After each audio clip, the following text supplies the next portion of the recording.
Alors, euh,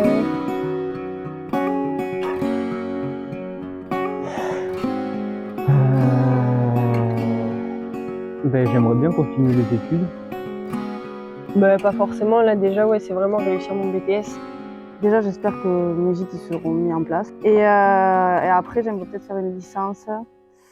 Alors, j'ai dit ce matin développement durable. J'aimerais bien aller dans ça, mais le problème, c'est que je ne connais toujours pas la définition de développement durable. J'arrive pas à l'expliquer non plus.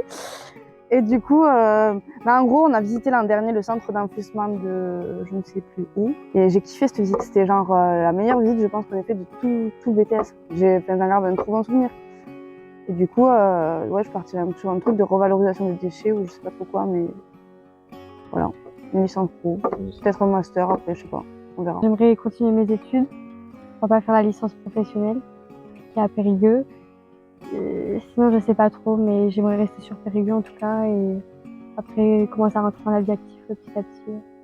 Plutôt comme guide conférencier ou tout ce qui est métier attrait au tourisme, mais qui est le contact avec les gens et que je suis pas derrière un bureau. Animation nature qui m'intéresse, et sinon ce serait un DUT psychosocial, parce qu'on a eu un cours d'animation, on a eu un animateur qui est venu et qui avait fait justement ça, il nous en a parlé et ça m'intéressait pas mal. À mon avis, je vais peut-être continuer dans les études, me spécialiser dans une branche. Éventuellement, trouver la motivation de refaire du sport, rejoindre celle que j'aime et Vivre heureux. De pas réussir. Premièrement, pas réussir la formation sur la deuxième année. Je dirais l'échec, j'ai peur d'échouer. D'avoir un métier qui va pas forcément me plaire. Déjà pas obtenir mon BTS. D'échouer.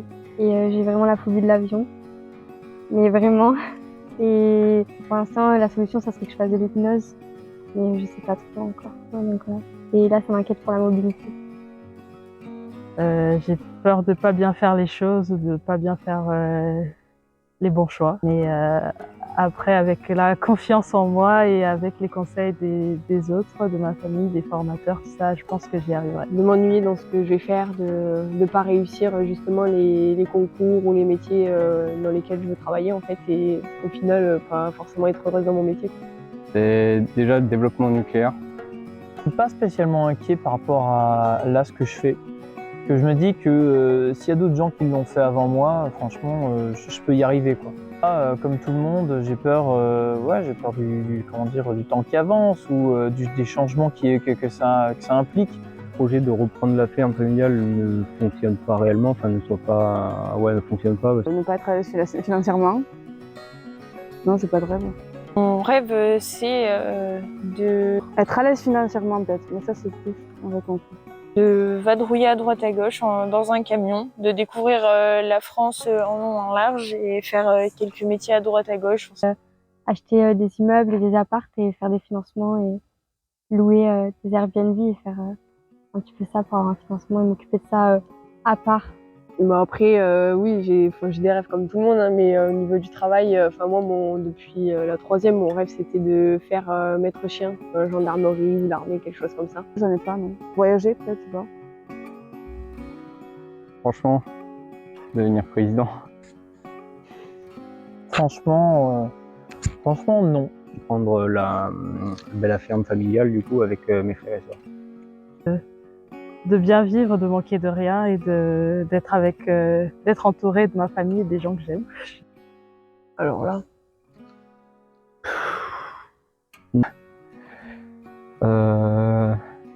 C'est l'an dernier, je crois que c'était vers les premières semaines où j'étais là, on a dû débloquer un terminal dans les toilettes qui était enfermé. Michel essayait de le débloquer mais il n'y arrivait pas du tout avec ses tournevis, donc on a dû prendre le relais avec Damien. Et c'est arrivé. Ouais, du coup on est réussi. Je pense à la chute de Sully. C'est bien début d'année qu'on était en sortie et Martin nous avait passé par un petit chemin dans les bois et il a dégringolé toute la côte et il est pas arrivé dans la rivière. Donc, heureusement. Mais il s'est fait mal quand même. C'est Sully le cascadeur, on l'appelle maintenant. Alors on est parti avec les collègues et deux formateurs à l'île d'Oléron. C'était pour un projet aussi, pour faire un diagnostic de territoire. Et vu que c'est à proximité de la mer, donc déjà c'était la première fois pour moi de voir la mer. Et j'étais très contente. Et après il fallait qu'on fasse du paddle comme activité. Et j'ai une phobie de l'eau, je voulais pas. Et il y avait tout le monde qui m'a encouragée. Et puis finalement, j'y suis arrivée mieux que ceux qui en ont fait avant. Donc c'était super. Mais faut aimer le travail de groupe. De bien choisir son stage.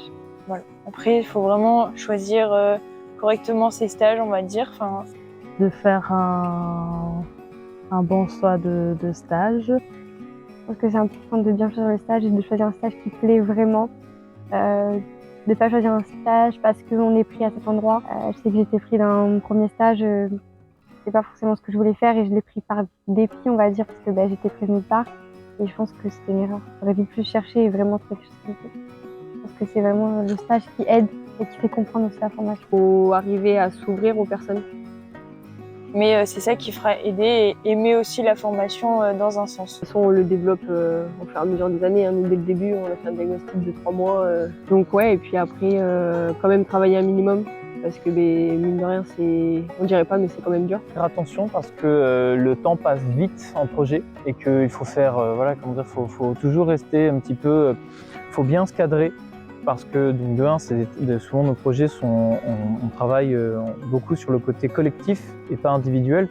Donc on a ce côté beaucoup à faire attention à bien gérer le temps et l'espace, le travail de chacun parce que pour éviter d'arriver au dernier moment. Et ça va vite. Alors, je pense déjà être bien informé sur l'actualité autour de nous. Je pense être aussi vachement intéressé par tout ce qui se passe sur le territoire. Le parc, l'ambiance qu'on peut avoir avec nos formateurs. La proximité avec les formateurs, on se sent plus à l'aise et puis on a moins peur de dire les choses ou de poser des questions. La relation qu'on a avec les formateurs. On peut dire quand même nous suivre quoi, enfin nous lâcheront pas même si on galère. Moi j'ai eu, à l'époque quand j'étais au lycée ici, j'avais l'impression que non à des moments, mais en fait si ils nous lâcheront pas, clairement ils essaieront de jouer un peu toutes les cartes qu'ils peuvent avoir pour que on réussisse quoi. Alors qu'avant moi je n'osais me poser aucune question. C'est d'ailleurs pour ça que j'étais nulle en maths. C'est vraiment le soutien que nous avons des formateurs et de l'équipe de la MFR. Les formateurs, ils sont motivants. Enfin, ça motive l'esprit de collectif. On le retrouve vraiment comparé à d'autres établissements où on serait peut-être plus angoissé parce que c'est plus du personnel, c'est plus, on va dire, chacun dans son coin. Alors que les MFR, c'est vraiment tous ensemble et c'est vraiment, je pense, l'atout aussi des formations. Je ne me serais pas vue faire le BTS DATR dans un lycée général ou lambda. Moi, j'aime beaucoup cette relation qu'on a avec les formateurs. Une meilleure relation entre moniteur et puis élève. Je trouve qu'on peut avoir plus d'aide avec les moniteurs, ils peuvent mieux nous expliquer les choses. Alors que dans certaines écoles, particulièrement dans l'ancien BTS où j'étais, il n'y a pas forcément ce genre de discussion. Et puis même là, au moins, il n'y a pas de sorte de jugement. La première chose que je dirais déjà, c'est le contact avec les formateurs. Étant donné que je viens d'un lycée général, assez classique, un cursus classique, j'avais pas du tout le même contact avec les formateurs. Enfin, là, c'était plutôt du coup des professeurs en l'occurrence. Et puis c'était pas pareil, on était déjà plus nombreux par classe. Et puis on n'a pas le même contact, on n'a pas cette approche, elle est un peu différente du coup, je trouve. Donc c'est pour ça que je trouve ça super. Enfin, c'est les premières choses que j'ai remarquées quand je suis arrivé en première année, c'est cette différence-là. Viens, vas-y, montre-moi la lumière. C'est vrai que depuis tout à l'heure ça enregistre. J'étais en train de me balader et de parler toute seule quand même depuis tout à l'heure. Abonnez-vous.